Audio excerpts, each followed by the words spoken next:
Chers frères et sœurs, très heureux d'être encore avec vous ce dimanche pour parler avec vous de Dieu, parler avec vous de toutes les activités que nous menons au sein de notre Église catholique apostolique romaine. Avant toute chose, nous allons entrer dans un temps de prière pour confier notre rencontre à Dieu le Père, à Dieu le Fils et à Dieu l'Esprit Saint. Seigneur notre Dieu, merci. Merci pour le don de ton Fils. Merci pour l'amour infini que tu as eu pour nous. L'Emmanuel, Dieu avec nous, est venu dans notre monde pour nous libérer. Nous voulons te dire merci. Toi qui, plein d'amour pour nous, n'a pas tenu compte de nos limites et de nos faiblesses, mais nous a apporté ton Fils pour notre salut. Merci, Seigneur. Nous voulons te confier aussi notre monde avec ses difficultés, ses épreuves, avec cette pandémie. Tu es l'alpha et l'oméga, tu es le début et la fin de toutes choses. Nous voulons te confier notre monde. Nous voulons te confier nos dirigeants politiques, nos responsables religieux. Nous voulons te confier tous cette jeunesse qui bouscule le monde en ce moment, en quête de bien-être, de bonheur. Nous voulons te confier tous les malades qui sont dans les hôpitaux, ceux qui les soignent. Et maintenant, nous te prions pour nous-mêmes. Nous te prions pour ces téléspectateurs qui nous regardent et pour nous-mêmes qui sommes sur ce plateau. Donne-nous les mots justes pour que nous puissions annoncer ta parole. Et à eux, Seigneur, ouvre leur cœur pour que cette parole puisse entrer dans leur vie et se transformer en acte concret. Nous te le demandons à toi qui vis et qui règne pour les siècles des siècles. Amen. Au nom du Père et du Fils et du Saint-Esprit. Amen. Voilà, chers téléspectateurs, très heureux d'être avec vous encore en ce dimanche qui est spécial. C'est le baptême du Seigneur. Mais c'est aussi, on pourrait dire, le premier dimanche du temps ordinaire. Le baptême du Seigneur, la couleur liturgique, c'est la couleur blanche, vous voyez derrière nous. Ceux qui utilisent la liturgie des heures, nous sommes à la première semaine. Alors, en cette fête du baptême du Seigneur, quels sont les textes qui nous sont proposés par la liturgie de l'Église catholique? Si nous parcourons en première lecture, nous avons le livre du prophète Isaïe au chapitre 55, versets 1 à 11. Nous avons le psaume qui est, disons, le cantique de Isaïe 12, versets 2 et 4, 5 et 6. La deuxième lecture est tirée de la première lettre de Saint Jean au chapitre 5, versets 1 à 9. Et l'évangile est tiré de l'évangile selon saint Marc au chapitre 1er, versets 7 à 11. Je vais vous lire l'évangile. L'évangile, je le rappelle, c'est Marc chapitre 1er, versets 7 à 11. En ce temps-là, Jean le Baptiste proclamait « Voici venir derrière moi celui qui est plus fort que moi. Je ne suis pas digne de m'abaisser pour défaire la courroie de ses sandales. Moi, je vous ai baptisé avec de l'eau, lui vous baptisera dans l'Esprit Saint. » En ces jours-là, Jésus vint de Nazareth, ville de Galilée, et il fut baptisé par Jean dans le Jourdain. Et aussitôt, en remontant de l'eau, il vit les cieux se déchirer et l'Esprit descendre sur lui comme une colombe. Il eut une voix venant des cieux. « Tu es mon Fils bien-aimé, en toi je trouve ma joie. » Acclamons la parole de Dieu. Louange à Toi, Seigneur Jésus.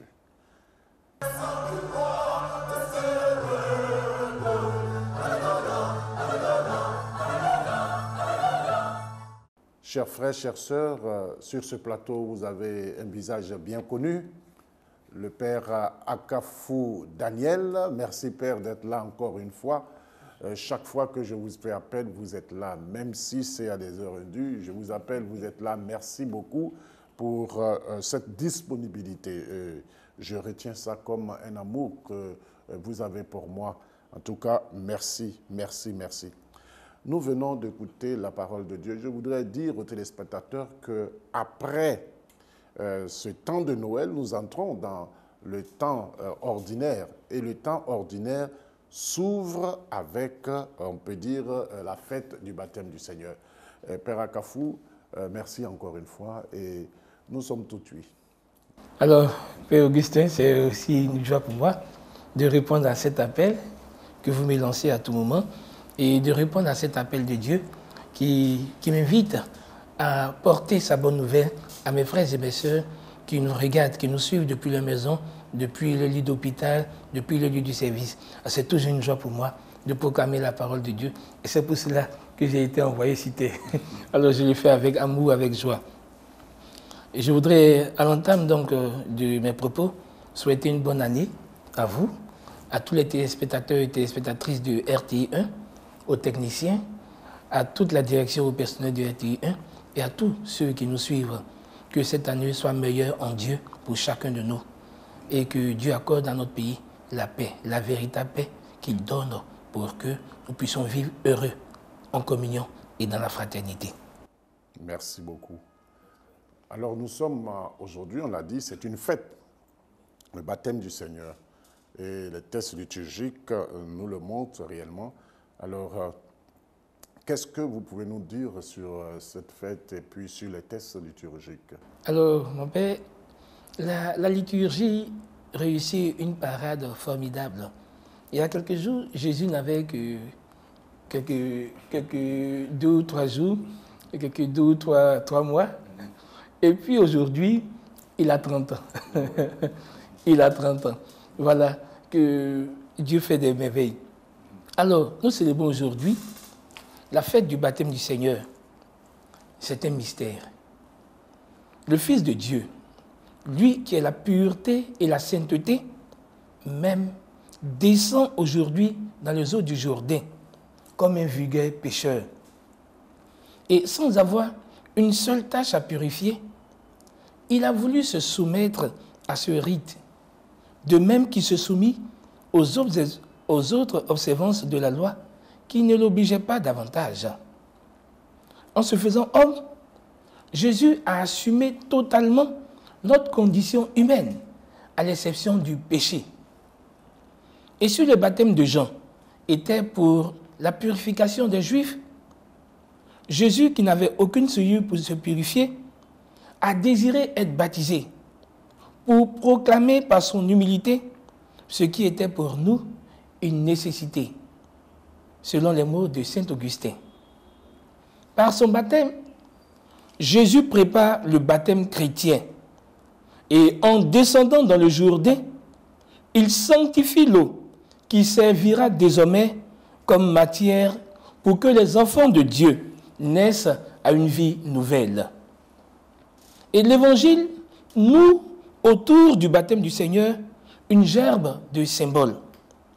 Nous avons la voix du Père présentant Jésus de Nazareth comme son fils. Tu es mon fils bien-aimé. Tandis que l'Esprit plane sur les eaux. Et cela évoque les origines, la création du monde. C'est la voix qui appela l'homme à la vie. Mais Jésus aujourd'hui est le nouvel Adam. Par son baptême, c'est la vie nouvelle qui est créée. C'est l'alliance nouvelle qui maintenant commence. Par lui, en Jésus, nous avons la vie. Avec Adam, nous avions la mort parce qu'il a entraîné le péché. Mais par la vie de Jésus, nous avons la vie. Et c'est ce qui exprime le baptême que chacun de nous reçoit aujourd'hui. Par le baptême que nous recevons, nous avons la vie de Dieu. Et le baptême est donc le bain de la nouvelle naissance qui nous incorpore au Christ. Nous devenons, par notre baptême, un autre Christ, Fils du Père, co-héritier du royaume avec le Fils unique. Célébrer la fête du baptême du Seigneur revient à nous interroger aujourd'hui sur le baptême que nous recevons et sur la vie baptismale que nous menons au quotidien. Voilà donc, mon Père, en quelques mots, ce que nous pouvons retenir de cette fête du baptême du Seigneur. Alors, baptême du Seigneur, on pourrait dire que c'est,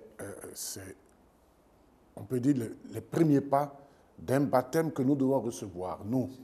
Et il a tracé les sillons et nous devons entrer. Et vous avez dit quelque chose de très important. Le baptême qu'il reçoit, ce n'est pas pour la purification de ses péchés, parce que lui, il n'avait pas de péché, mais c'est tout simplement pour nous montrer le chemin à emprunter. Alors, une question fondamentale nous est posée aujourd'hui, vous l'avez posée à la fin. Hein. Que devient notre baptême? Qu'avons-nous fait de notre baptême? Puisqu'aujourd'hui, il s'agit de baptême. Alors, mon Père, le baptême, il faut le savoir, signifie plonger. Être plongé dans l'eau et ressortir de cette eau-là. Alors, on est plongé dans l'eau avec nos péchés, à la suite du Christ, mais lorsque nous ressortons de cette eau-là, nous sommes purifiés. Et donc, le baptême que nous recevons efface le péché originel, le péché commis par les premiers parents, Adam et Ève, donc il y a le péché de l'orgueil, et qui nous invite à l'humilité, à nous abandonner au Christ pour vivre de lui, comme Jean-Baptiste l'a fait. Il a fait grandir le Christ en lui, donc nous sommes appelés à faire grandir le Christ en nous. Donc, et le baptême également efface le péché que nous commettons, bien sûr, lorsque nous atteignons l'âge de la raison, à partir de l'âge de la raison et qu'on est baptisé, c'est le baptême efface ces péchés-là. Alors, d'une part, le baptême sauve, et d'autre part, c'est la vie baptismale qui sauve. D'une part, le baptême sauve. Lorsque je suis petit enfant et que je reçois le baptême, je meurs, j'ai le salut. Lorsque je suis adulte, et que j'ai vécu, et que à quelques heures de ma mort, je reçois le baptême me purifie de tout péché. Alors, je suis sauvé. Mais lorsque je reçois le baptême et que je mène une vie après le baptême, en ce moment, ce n'est plus le baptême qui me sauve, mais c'est la vie baptismale qui me sauve. Donc ici, il faut savoir que le baptême n'est pas une fin en soi, mais c'est un commencement. C'est à partir de notre baptême que tout commence dans notre relation avec Dieu, dans notre relation avec le prochain. Cela veut dire quoi? Que, vous voyez, le Christ a reçu le baptême et il y a cette voix qui lui dit « Tu es mon fils bien-aimé, en toi j'ai mis tout mon amour ». Cela veut dire que lorsque chacun de nous reçoit le baptême, cette voix du Père retentit en nous, retentit pour chacun de nous. « Tu es mon fils bien-aimé. » Augustin, tu es mon fils bien-aimé. Nguessan, Loukou, Daniel, Akafou, Jean-Pierre, tu es mon fils bien-aimé. En toi, j'ai mis mon espoir, mon amour. Cela veut dire que nous sommes appelés à vivre comme le Christ, parce que le baptême nous incorpore au Christ, fait de nous un autre Christ. Donc nous sommes appelés à vivre comme le Christ. Cela sous-entend que le Christ passait en faisant le bien. Nous sommes appelés à faire du bien dans notre vie de chaque jour. Et faire le bien commence d'abord dans par l'amour. Nous sommes appelés à nous aimer les uns les autres. Cet amour ne doit pas être que parole, mais en acte et en vérité. Aimer, c'est être avec l'autre. Partager les joies et les peines de l'autre. C'est vivre avec l'autre, se donner à l'autre, mourir en soi pour que l'autre puisse vivre. Et c'est cela qui est important.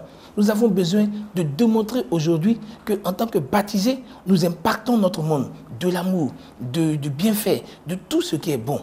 Alors, le baptisé doit se démarquer dans sa manière d'être au monde, par une qualité de vie existentielle.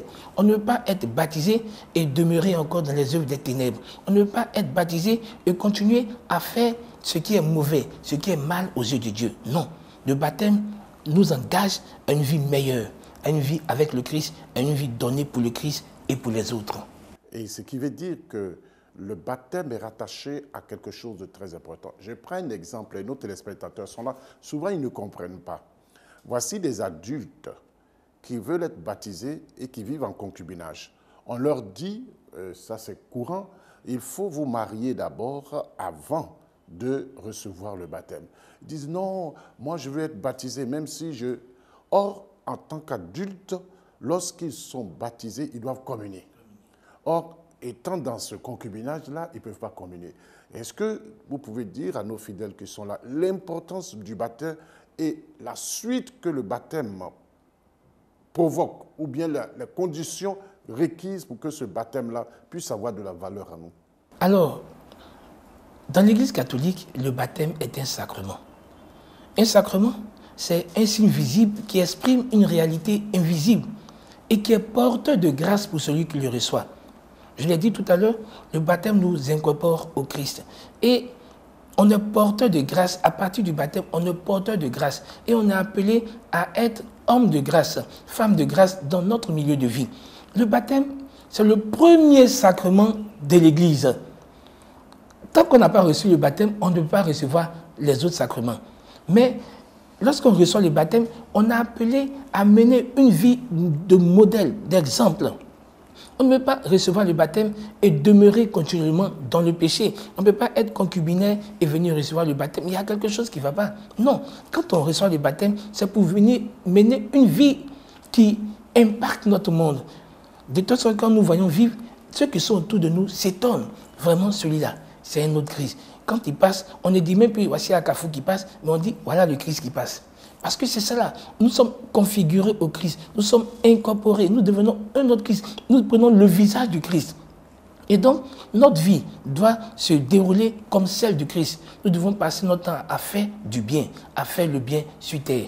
Donc, voilà l'importance du baptême. Donc, on ne vient pas au baptême aussi parce que, bon, on a vu, il y a un frère ou une soeur qui s'est baptisé et puis, bon, allez, je viens aujourd'hui, je vais recevoir le baptême. Non, ce n'est pas un jeu. Ça nous engage. Ça engage notre relation pour toujours avec le Christ.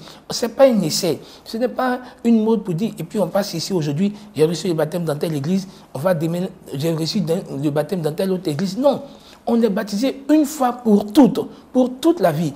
Et je dis à tous les chrétiens catholiques en même temps, qui reçoivent le baptême et après qui vont dans d'autres confessions religieuses et qui reçoivent le baptême. Non, en fait, le baptême est ontologique à notre personne. C'est notre être même qui est baptisé. C'est-à-dire que pour que le baptême n'existe plus en notre corps, on doit vider notre sang. Ce n'est pas une affaire d'eau qu'on verse seulement sur la tête. On doit vider notre sang. Tant qu'on est sur la terre, on est toujours baptisé. On ne reçoit le baptême qu'une seule fois de la vie. Donc, quel que soit le tour qu'on fait de confession religieuse en confession religieuse, le baptême, c'est une seule fois qu'on le reçoit et pour toute la vie. Alors, il y a certaines personnes qui disent au nom d'une certaine liberté, est-ce qu'il faut baptiser les petits-enfants? Parce qu'ils se disent, l'enfant, il ne sait pas ce qu'il y a et puis on le baptise. Or, dans l'Église catholique, on le fait. Qu'est-ce que vous pouvez dire, puisqu'on parle de baptême aujourd'hui? Alors, mon père, lorsque vous prenez le livre de la Genèse au chapitre 17, verset 10, il est question de la circoncision des petits garçons qui se faisait à partir du 8e jour. Et la circoncision permettait à tout enfant juif qui naissait de faire partie de la famille spirituelle d'Abraham. En Jean chapitre 3, verset 15, Jésus dira que le baptême est la nouvelle naissance qui fait entrer tous ceux qui le reçoivent dans l'Église, dans la famille de Dieu qui est l'Église. Et donc, en Colossiens chapitre 2, verset 11, Saint Paul dira que si le baptême chrétien remplace la circoncision qui se faisait le 8e jour, cela veut dire que dès qu'on est, on peut recevoir le baptême. Et là, c'est Saint Paul qui le dit en Colossiens chapitre 2, verset 11. Et lorsque nous prenons le livre des Actes des Apôtres, et nous voyons que beaucoup de familles qui se faisaient baptiser. Et quand on parle de famille, on parle de papa, maman, enfants, tout et tout. Et parmi les enfants, il y avait des bébés. Donc le baptême de bébé n'est pas une invention de l'Église catholique. Ce n'est pas une invention de l'Église catholique. Tout ce que l'Église fait là, c'est parti, ça part toujours de la parole de Dieu, des Saintes Écritures. Donc l'Église n'invente rien. L'Église n'a pas inventé le baptême des enfants. Et puis, au niveau théologique, là, c'est au niveau scripturaire. Au niveau théologique, c'est Dieu qui nous a créés. Mais si Dieu nous a créés, nous ne pouvons qu'appartenir à Dieu. Mais comment appartenir à Dieu? C'est en lui redonnant ce que nous avons de meilleur, c'est la vie. Donc, on se confie à lui, on se met sous sa protection. Voilà pourquoi, dès qu'on est, on reçoit le baptême. Dès qu'un enfant naît, il reçoit le baptême. Je prends l'exemple des enfants qu'on met à l'école. quand ils ont 1 an, 2 ans, 3 ans. Mais ces enfants-là, ils ont demandé à aller à l'école. Ils ne demandent pas à aller à l'école. Mais pourquoi on les inscrit à l'école? Parce qu'on sait que l'école, c'est quelque chose qui est bien pour eux. C'est une bonne chose pour eux. Donc on les inscrit et puis après, ils prennent conscience de l'importance de l'école et eux-mêmes, ils commencent à s'engager véritablement et ils étudient. Voilà l'importance du baptême qu'on donne aux enfants, qu'on administre aux enfants. Donc ce n'est pas une invention de l'Église, non, c'est biblique et nous estimons que c'est quelque chose de bien, quelque chose de bon, parce que ça met l'enfant sous la protection de Dieu et il avance, il grandit en âge, en intelligence et en sagesse. Le baptême nous fait entrer dans la grande famille des enfants de Dieu. Le baptême nous lave de notre péché originel. Le baptême purifie de nos péchés et après le baptême, nous sommes censés être renouvelés et être une personne nouvelle. Or, ce que nous constatons, c'est qu'après le baptême, nous retombons dans notre péché. Nous avons la grâce d'un autre sacrement qui est le sacrement de pénitence pour nous rappeler cela. Mais que faut-il dire à ces gens qui disent que, bon, puisque le baptême efface tous les péchés, j'attends et puis quand je vais vieillir un peu, et puis bon, je vais faire, là, ça va bien laver les péchés qui sont là au lieu de me confesser tous les jours. Alors mon Père, Jésus l'a dit, hein, personne ne sait le jour ni l'heure où nous allons quitter ce monde. Alors, le baptême, effectivement, je l'ai dit, d'une part, le baptême sauve, et d'autre part, c'est la vie baptismale qui sauve. Mais ce que je voudrais souligner ici, c'est l'importance de la vie baptismale que nous menons. Vous voyez, Dieu a mis en l'homme, c'est quelque chose de grand, et que l'Église amplifie, c'est la liberté des enfants de Dieu. Cette liberté-là fait que l'homme peut choisir le bien ou le mal. Je prends par exemple je prends l'exemple de la politique en Côte d'Ivoire. On dit la politique, c'est la gestion, c'est le pouvoir du peuple par le peuple, et c'est le bien commun, la recherche du bien commun.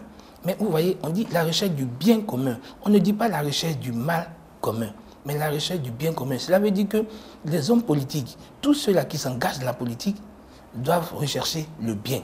Mais pourquoi est-ce qu'on arrive à se faire du mal dans la politique, au niveau de la politique?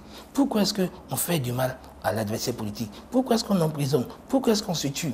Pourquoi est-ce qu'on s'insulte en longueur de journée sur les télévisions, dans les télévisions et sur les radios?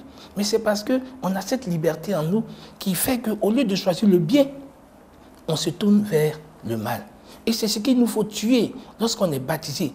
Aujourd'hui, nous chrétiens, nous devons pouvoir montrer au monde que lorsqu'on est chrétien, on est baptisé, on doit vivre autrement. On ne doit pas s'engager dans le meurtre, dans les crimes, dans le mensonge, voilà, dans la duplicité, dans la corruption. On doit être vrai dans tout ce que nous faisons. Malheureusement, vous arrivez aujourd'hui dans les services, vous voyez des chrétiens avec des grosses croix qui sont assis au secrétariat, qui sont assis peut-être à l'accueil, mais vous voyez l'accueil que ces chrétiens-là vous réservent, vous avez mal au cœur. Vous avez mal au cœur, vous vous demandez bien si ce sont des chrétiens. Non. On doit pouvoir donner l'amour, on doit pouvoir être vie, on doit pouvoir être joie autour de nous lorsqu'on reçoit le baptême, lorsqu'on est baptisé. Ce n'est pas à l'église, je dis toujours, ce n'est pas à l'église seulement qu'on est chrétien, mais c'est dans nos milieux de vie. C'est là-bas qu'on doit pouvoir évangéliser, c'est là-bas qu'on doit pouvoir impacter le monde, c'est là-bas que nous pouvons pouvoir montrer que nous sommes de véritables chrétiens. Les grosses croix, c'est bien, les chapelets, c'est bien, mais ce qui est important, c'est notre vécu quotidien. Notre vie doit être l'évangile des non-croyants. En tout cas, je voudrais vous dire merci. Je retiens une chose, c'est la vie baptismale qui est très importante. Le baptême, c'est vrai, ça nous purifie, mais la vie baptismale. Et cette vie baptismale-là fait que nous devons nous poser la question aujourd'hui de qu'as-tu fait de ton baptême, cher fidèle chrétien qui me regarde? Tu as été baptisé, aujourd'hui tu vis en concubinage. Qu'est-ce que tu fais de ce qu'on appelle la vie baptismale? Tu as été baptisé aujourd'hui, mais te voici dans une situation qui ne dit pas son nom. Qu'as-tu fait de ta vie baptismale? Nous sommes des chrétiens. On nous appelle chrétiens parce que nous sommes baptisés en Christ. Mais est-ce que nous sommes témoins de Christ? C'est la question fondamentale. Qu'en cette solennité, en cette fête du baptême du Seigneur, nous puissions tous, mes frères et mes sœurs, qui me regardaient, qui m'écoutaient, que nous puissions faire notre examen de conscience et faire le pas vers une vie baptismale accomplie, une vie baptismale correcte. Que le Seigneur nous y aide.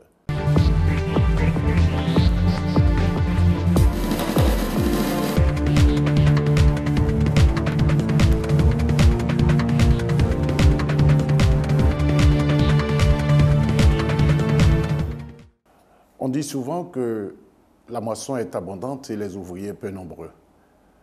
Dans le diocèse de Bassam, on a pu avoir quelques ouvriers. Des prêtres et des diacres ont été ordonnés. Nos reporters y étaient. Voici quelques images.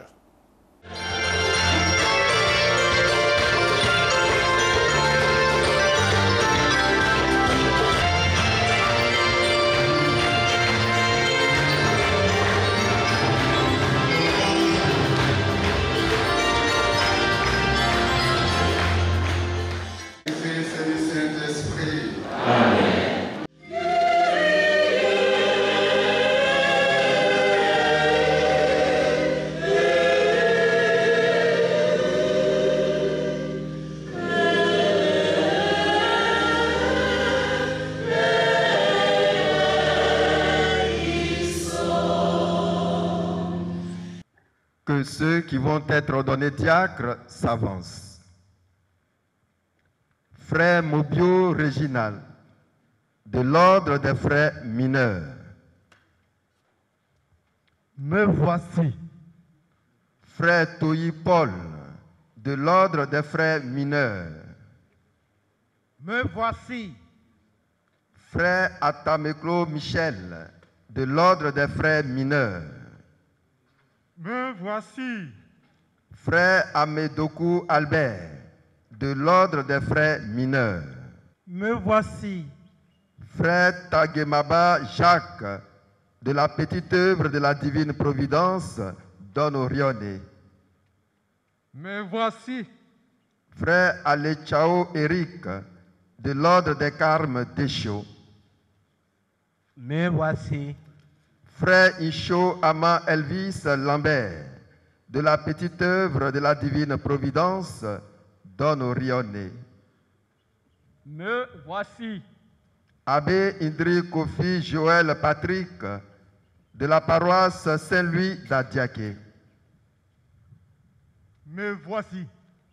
Abbé Aka Atobra Guy Roland, de la paroisse Saint-François-Xavier d'Avoisseau. Me voici. Frère Nganga Emmaüs Grace, de l'Institut des Fils de la Charité. Me voici. Frère Kaboua Madjatom Jean-Marie, de la petite œuvre de la divine providence, Don Orione. Me voici. Frère Sévovon Joël Kevin, de l'ordre des frères Carmes d'Echo. Me voici.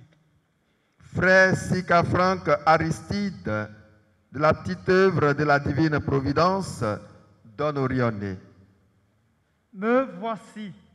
Frère Sénoluc, de l'ordre des frères Carmes d'Echo. Me voici. Frère Massabalo Santiago Maurice, de l'ordre des frères Carmes d'Echo. Me voici. Avec l'aide du Seigneur Jésus-Christ, notre Dieu et notre Sauveur, nous les choisissons pour l'ordre des diacres. Nous rendons grâce à Dieu.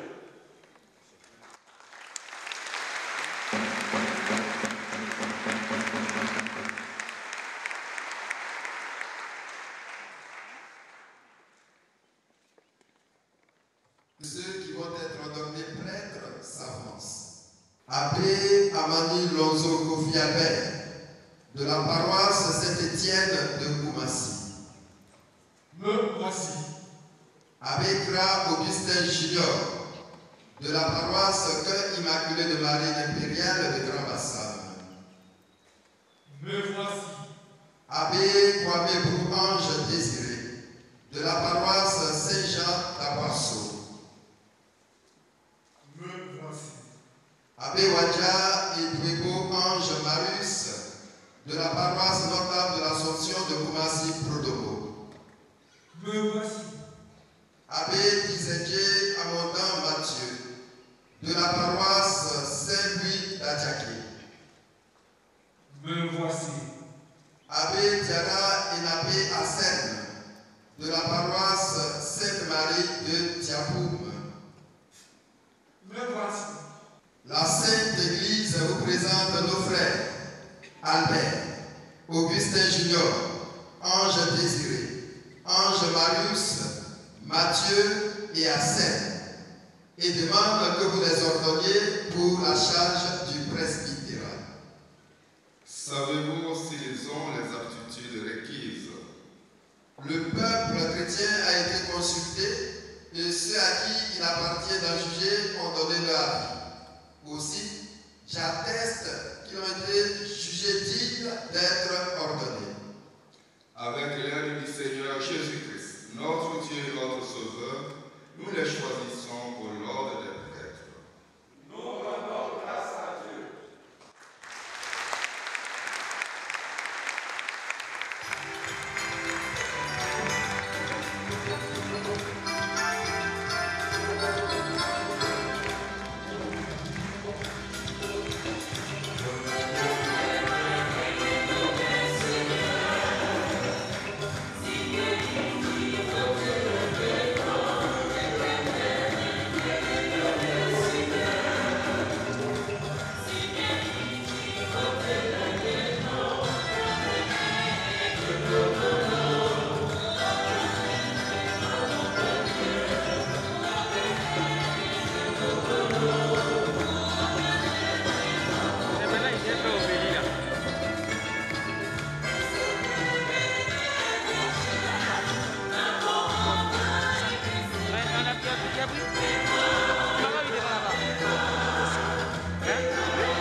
Fils bien-aimés, avant d'être ordonné diacre, il convient que vous déclariez devant l'Assemblée votre ferme intention de recevoir cette charge.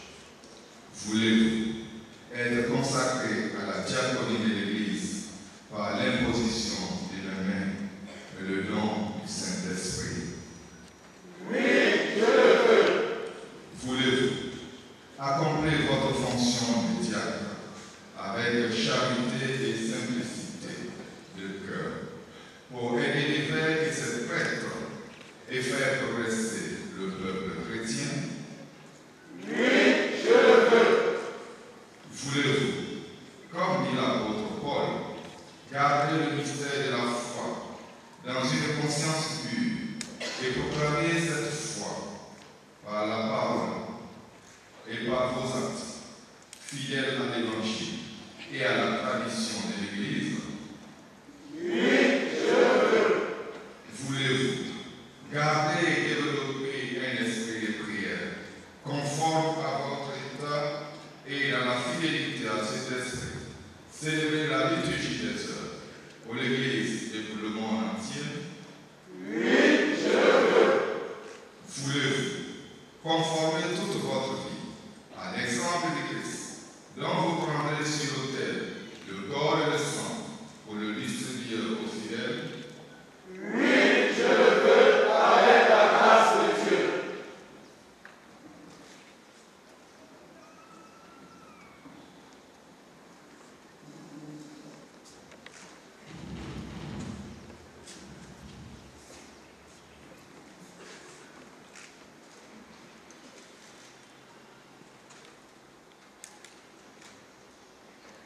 Promettez-vous de vivre en communion avec moi et mes successeurs. Promettez-vous de vivre en communion avec l'évêque et votre diocèse et votre supérieur légitime dans le respect et l'obéissance. Je le promets. Que Dieu lui-même achève en vous ce qu'il a commencé. Fils bien-aimés, avant d'être ordonné prêtre, il convient que vous déclariez devant l'Assemblée votre ferme intention de recevoir cette charge. Voulez-vous devenir prêtre, collaborateur des évêques dans le sacerdoce pour servir et guider le peuple de Dieu sous la conduite de l'Esprit Saint? Oui, je veux. Voulez-vous accomplir avec sagesse et dignement le ministère de la parole en annonçant l'Évangile et en exposant la foi catholique? Oui, je veux. Voulez-vous célébrer avec foi les mystères du Christ, tout spécialement dans le sacrifice eucharistique et le sacrement de la réconciliation, selon la tradition de l'Église, pour la louange de Dieu et la sanctification du peuple chrétien? Oui, je veux. Voulez-vous implorer avec nous la miséricorde de Dieu pour le peuple qui vous sera confié, en étant toujours assidu à la charge de la prière? Oui, je veux. Voulez-vous, de jour en jour, vous unir davantage au souverain prêtre Jésus-Christ, qui s'est offert pour nous à son Père, en victime sans tache, et vous consacrer à Dieu avec lui pour le salut du genre humain? Oui, je le veux avec la grâce de Dieu.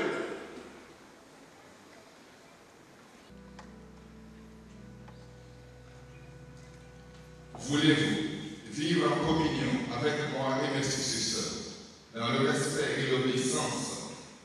Je le promets. Que Dieu lui-même achève en vous ce qu'il a commencé.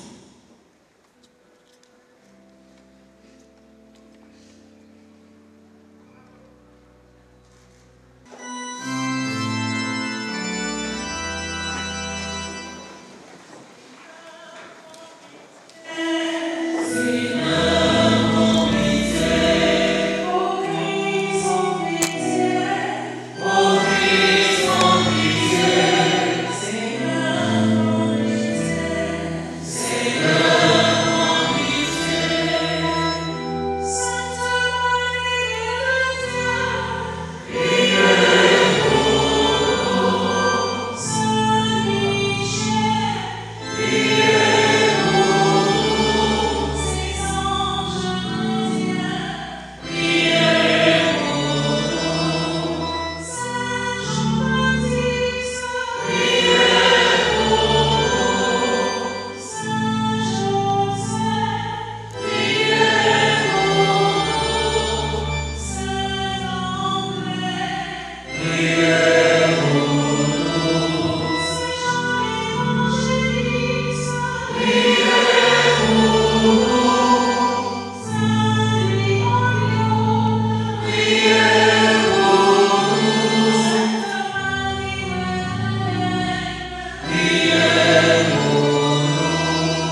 Seigneur, notre Dieu, écoute notre prière.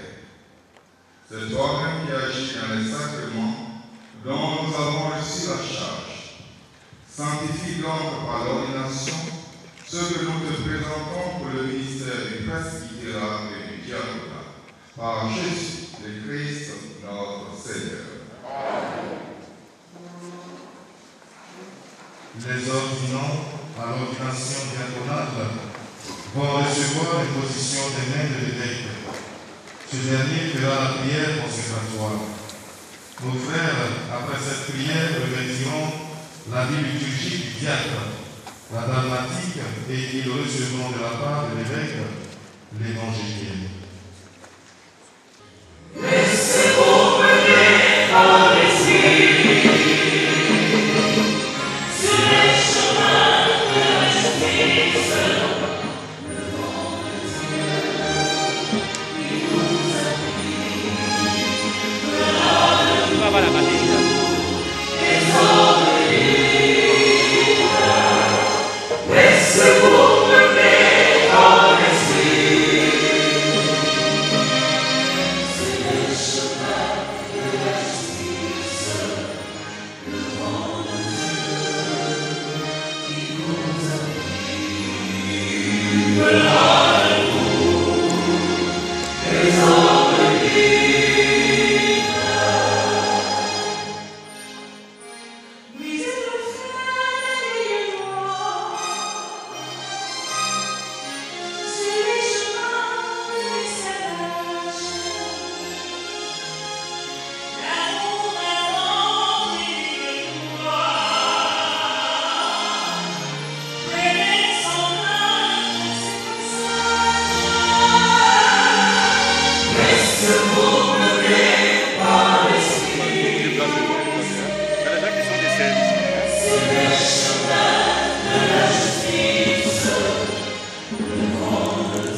Pour la faire grandir dans un temple nouveau, tu établis des ministres de 3 ordres différents: les évêques, les prêtres, les diacres, chargés les uns et les autres de te servir, comme autrefois dans la première alliance.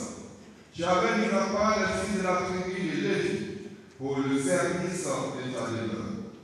C'est ainsi qu'au premier temps de ton Église, les apôtres de ton Fils, soucieux de se livrer en toute liberté à la prière et à l'annonce de la parole, ont choisi sous l'action de l'Esprit Saint 7 hommes estimés de tous qui les aideraient dans le service quotidien. En leur imposant les mains et en priant pour eux, ils les chargèrent d'une part de ce service, le ministère des tables. Regarde maintenant, Dieu très bon, ceux à qui nous imposons les mains aujourd'hui. Nous te supplions de les consacrer toi-même, pour qu'ils servent à l'autel et accomplissent la fonction diaconale. Envoie sur le Seigneur ton Esprit Saint. Par lui, qu'ils soient fortifiés des seuls dons de ta grâce, pour remplir fidèlement leur ministère. Fais croire en eux les vertus évangéliques, qu'ils soient animés d'une charité sincère, qu'ils prennent soin des malades et des pauvres, qu'ils fassent preuve d'une autorité pleine de mesure et d'une grande pureté de cœur, qu'ils s'efforcent d'être dociles à l'esprit. Qu'ils soient un modèle pour le peuple saint, en donnant le témoignage d'une conscience pure qu'ils devaient ferme et inébranlable dans le Christ. En imitant ton fils Jésus, venu pour servir et non pour être servi, tu obtiens de partager sa gloire dans le ciel. Lui qui règne avec toi et le Saint-Esprit, maintenant et pour les siècles des siècles. Amen.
Les ordonnants au presbytérat vont d'abord recevoir l'imposition des mains.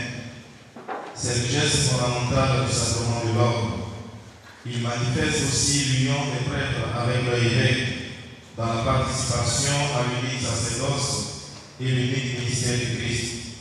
L'imposition est faite à la suite de l'évêque par tous les prêtres pour marquer l'entrée de ces nouveaux élus dans la famille des prêtres, le presbytérium dont l'évêque est le père.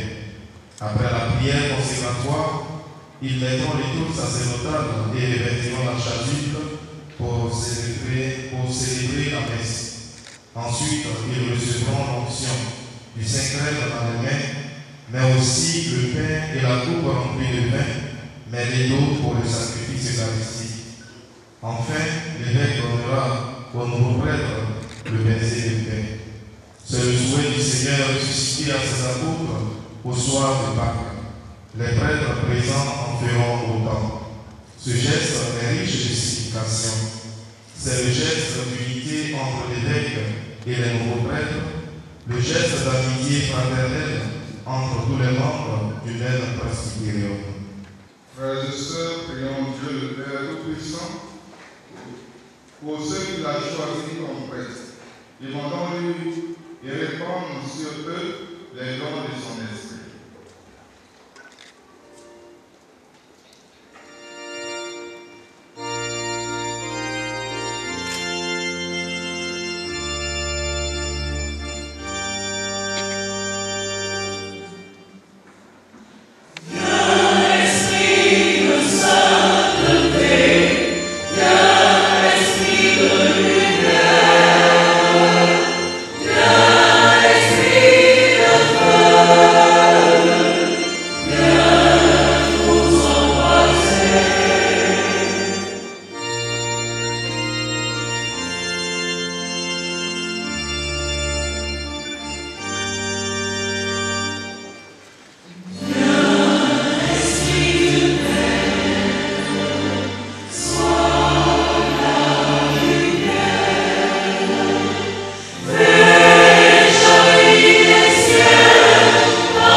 Pour former le peuple sacerdotal Tu suscites en lui, par la foi de l'Esprit Saint et selon les divers ordres, les ministres de Jésus, le Christ, ton Fils bien-aimé.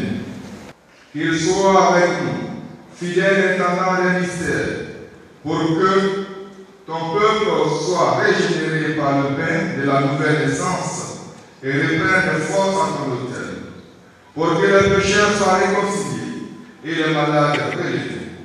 En communion avec nous, Seigneur, qu'ils implorent ta miséricorde pour le peuple qui leur est confié pour l'humanité tout entière. Alors, toutes les nations, rassemblées dans le Christ, seront transformées en unique peuple qui t'appartient et trouvera son achèvement dans ton royaume. Par Jésus-Christ, ton Fils, notre Seigneur et notre Dieu, qui règne avec toi et le Saint-Esprit, maintenant et pour les siècles des siècles. Recevez l'offrande du peuple saint pour le présenter à Dieu. Ayez conscience de ce que vous faites.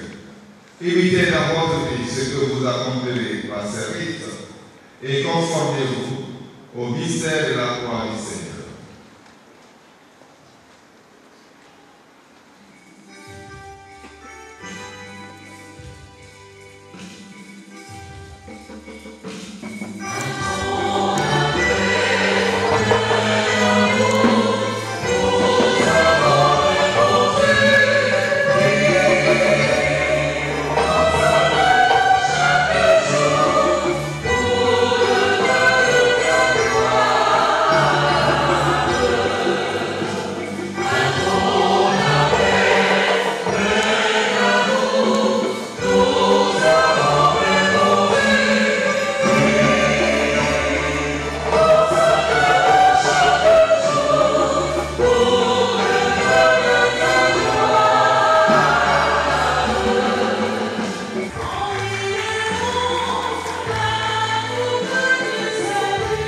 Des prêtres, nous en avons besoin et vous voyez la joie qui s'exprimait sur le visage des fidèles chrétiens parce qu'ils auront des pasteurs. La moisson est abondante, les ouvriers peu nombreux. Prions le maître de la moisson pour qu'il envoie des ouvriers à sa moisson. Prions pour qu'on puisse avoir des prêtres dans vos familles. Quelle joie d'avoir un prêtre dans sa famille, n'est-ce pas, beaucoup?